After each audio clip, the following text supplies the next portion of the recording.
Hi beautiful souls, it's Tan here again today with you on this channel of astrology, human design, and the gene keys. And today we're going to be looking at gene key and human design gate 52, and that is in correspondence with the zodiac degrees of Cancer, from 3.52 degrees to 9.30 degrees of Cancer.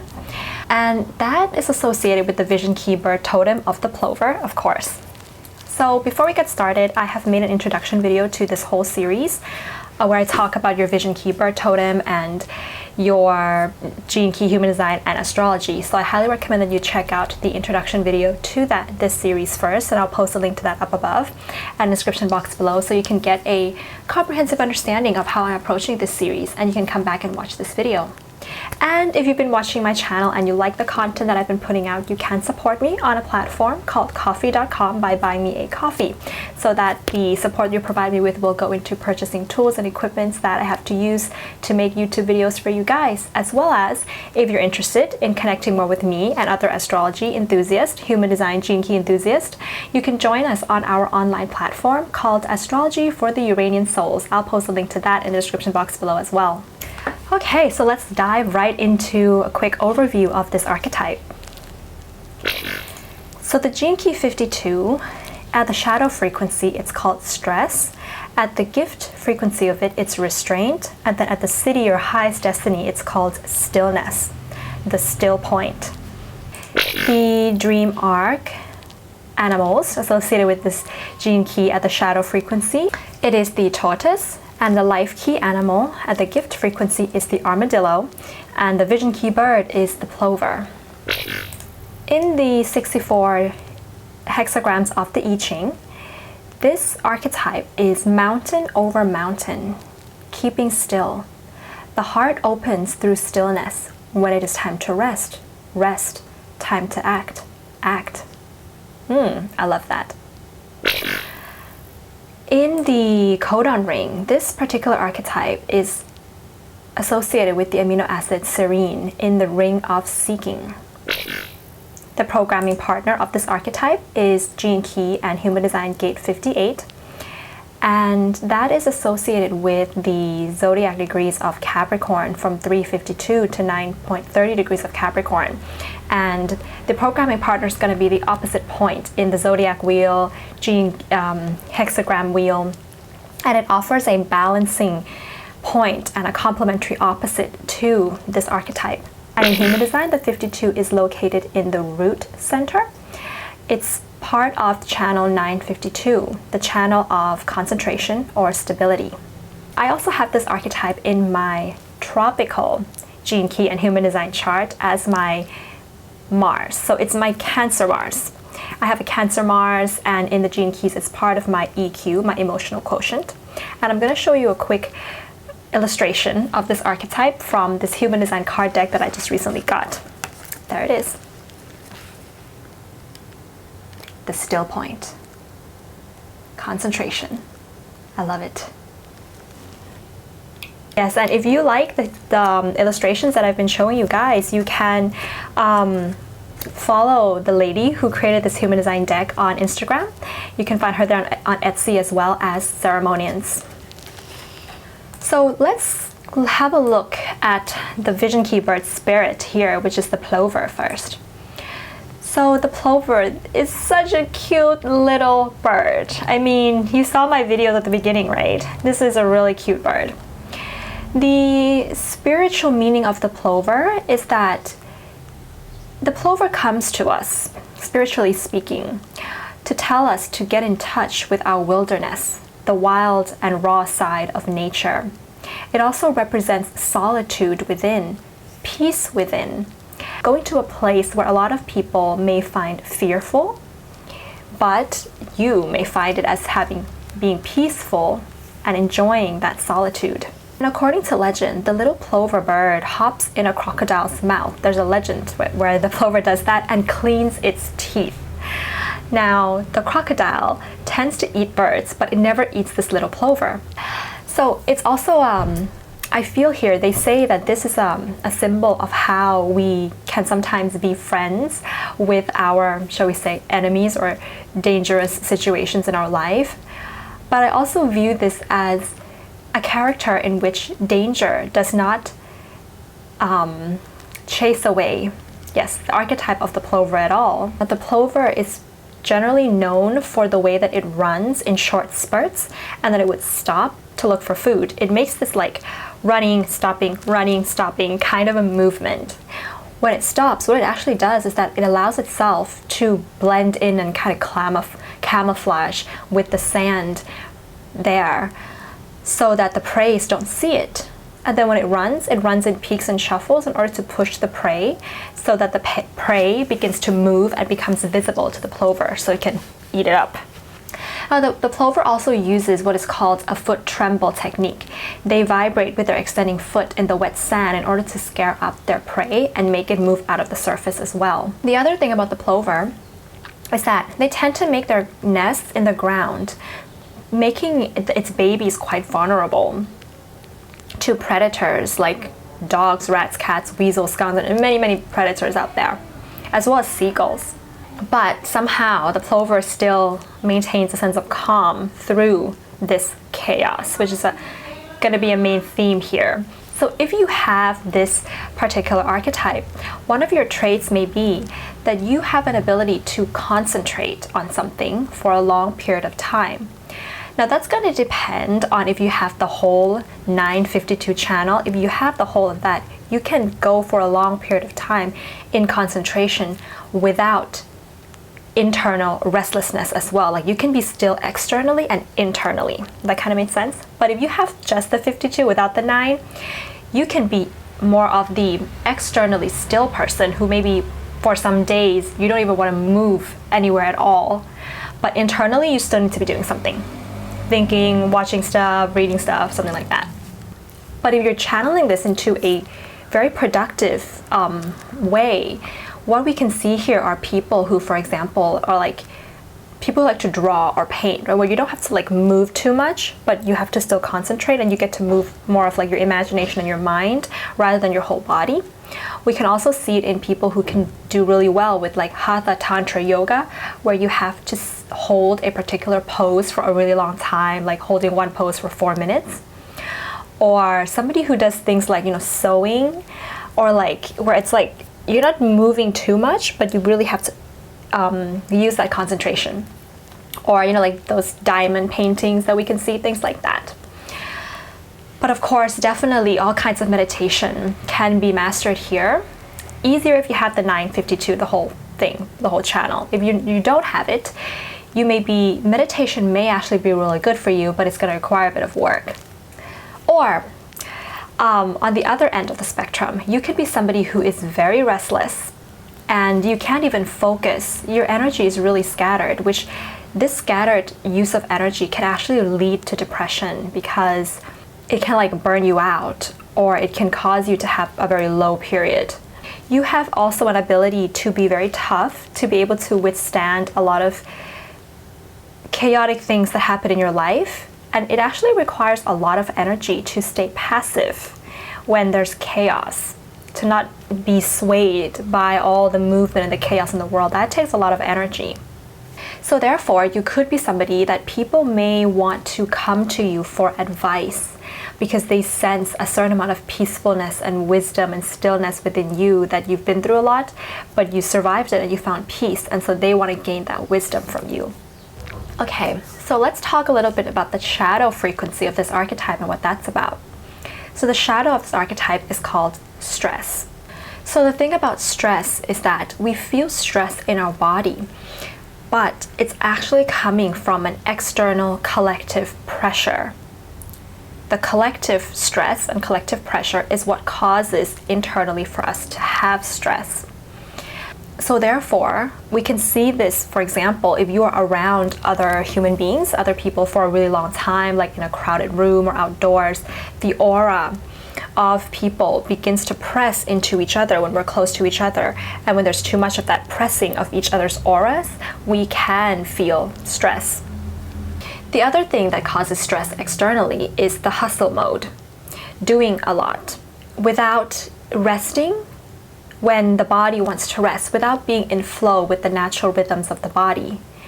that's going to cause the adrenaline in your body to be on overload. It's going to be pumping more than it should, and that causes stress.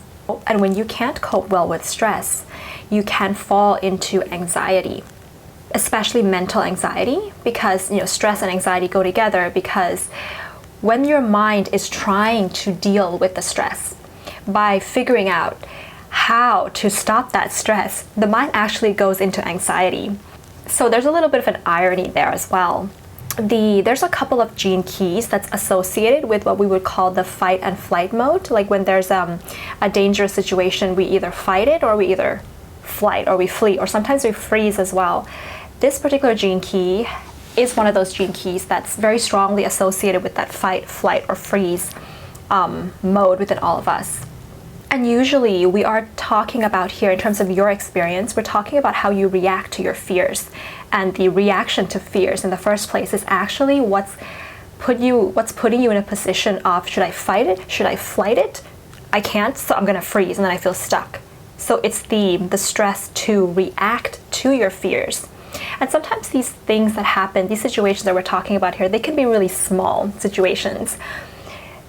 Like, for example, somebody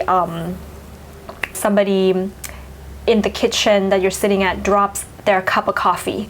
Already you're kind of, whoa, what do I do here? Kind of like little Plover that's like that's running around, kind of like that. It's a little bit what's what I'm looking for here, jumpy. Yeah, it can be like that jumpy type of a behavior.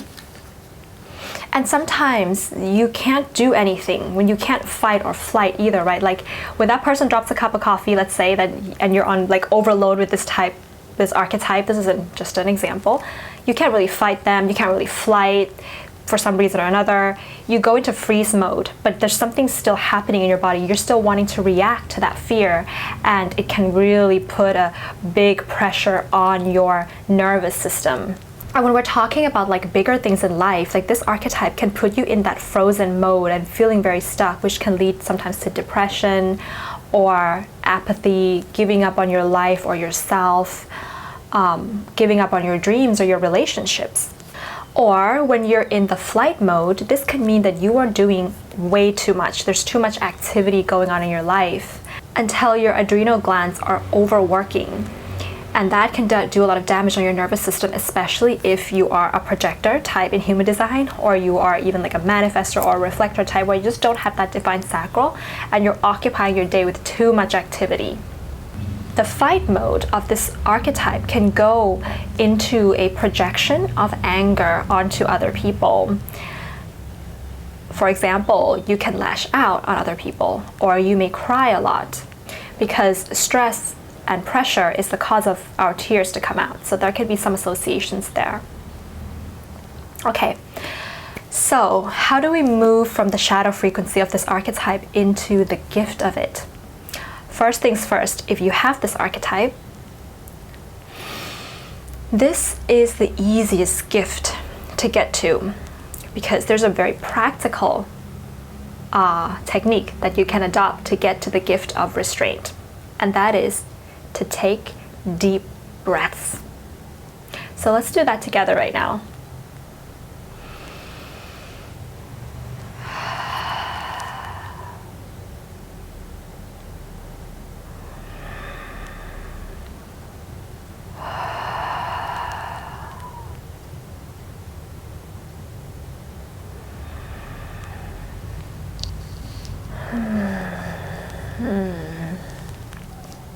I already feel calmer.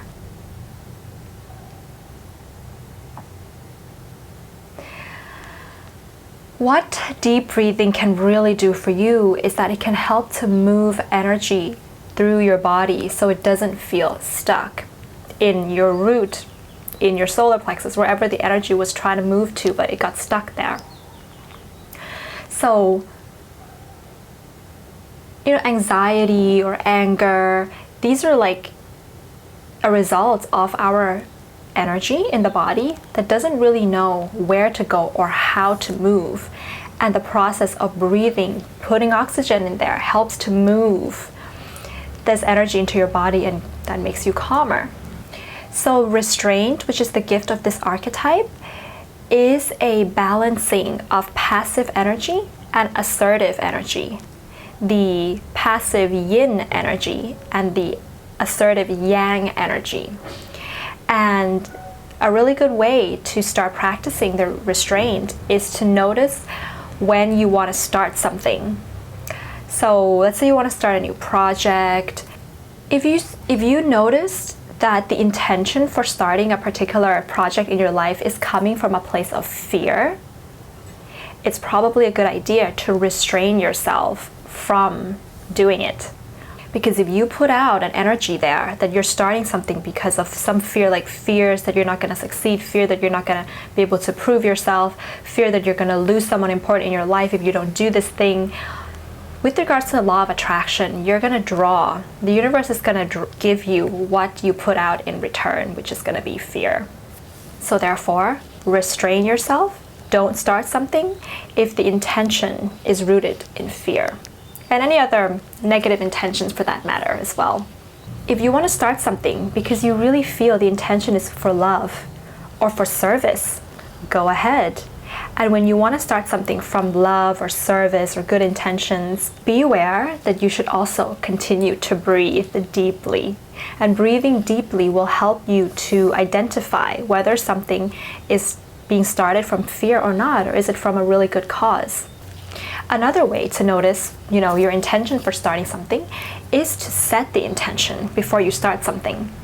For example, meditations where you set a clear intention before you do something will help you to know why you're starting something. Being in that zone where you're alone and you're safe to really be vulnerable to your deeper motivations for what you want to start. So basically, this is a way of using the yin energy first. So this can be like that meditation, or it can be through journaling, or it can just be through spending some time to contemplate on why you're wanting to start something. That's the yin energy. And then when it's ready, when it's ripe, the intention is clear, then you use the yang energy to assert yourself and begin that project that you want to start. And even when you are starting, it would be best to go slow. A slow start. Just like nature, like a seed that takes time to follow the natural rhythms of the seasons, the rain, the sun, and grows according to that. And I'm going to read you a quote that Richard Rudd wrote in the Gene Keys book about this archetype. He says, "It is also true to say that the greater the power, the longer it takes to germinate. The seed of a yew tree and the seed of a sunflower are similar in size. However, whilst the sunflower will grow to its full size within the space of a few months, the yew tree has depth and complexity and will begin at a different pace and follow its own timing. It may take 10 years just to reach the height of the sunflower, but it may live as long as 5,000 years. So it is with all human ideas and action." Another beautiful wisdom of restraint is that it also takes a certain amount of discipline, which requires self-mastery. If you really think about it, it takes a lot of discipline to not be swayed by the chaos of the world and to remain true to the intention of starting something, the vision, the goal, without swaying that intention or goal just because everybody else is putting pressure on you to be like them or to change, to get money, to get more followers and things like that. Using slow, passive energy is still using a lot of energy. And this is what we sometimes forget to understand in our society. We have become to value something that's fast developments, being assertive and going after what we want without hesitation. We forget that there's another way to use energy as well, and that also requires a lot of energy to use, is to go slow. Like when you're doing Hatha Tantra Yoga, to hold one pose for 4 minutes. That requires the same amount of energy. I'm not sure the same amount of energy, but that requires just as much as energy as if you were to consistently run for 4 minutes straight. But it's a different kind of way of your using energy. That kind of makes sense.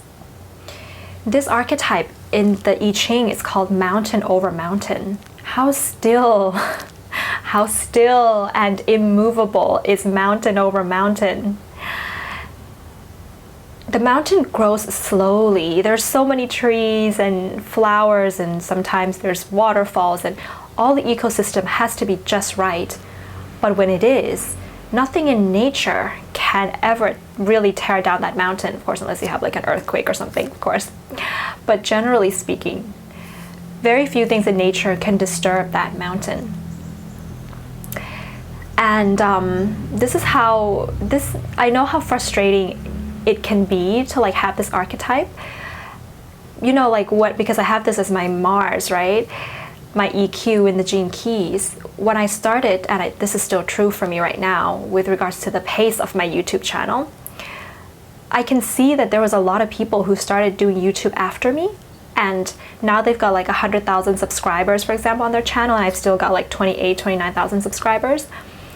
And I know that there's a part of me that says, oh, if I just make so-and-so videos, I could get so many subscribers in one day. If I made the video that that channel has made, I could just get, you know, thousands of subscribers in one day, 10,000 subscribers in one day. But is it true to my intention for this YouTube channel? Would I be speaking my truth? Would it align with the intention that I have set for it? And so I try to balance that. Like sometimes I try to make videos that I feel, okay, I'll do it to get subscribers, but I don't do too much of that. So I'm really trying to balance this, you know, yin and yang energy there while holding my intention very clear, and know that if I'm true to this intention, that maybe, who knows, my channel can be like mountain over mountain. Who knows, maybe it can be timeless. And by the way, I highly recommend that if you have this archetype as well, to maybe consider reading or listening to the Tao Te Ching and the wisdom surrounding that, because that touched my heart so much. Okay, so let's turn this archetype up a notch and look at the city, or the highest destiny of this archetype, which is called stillness.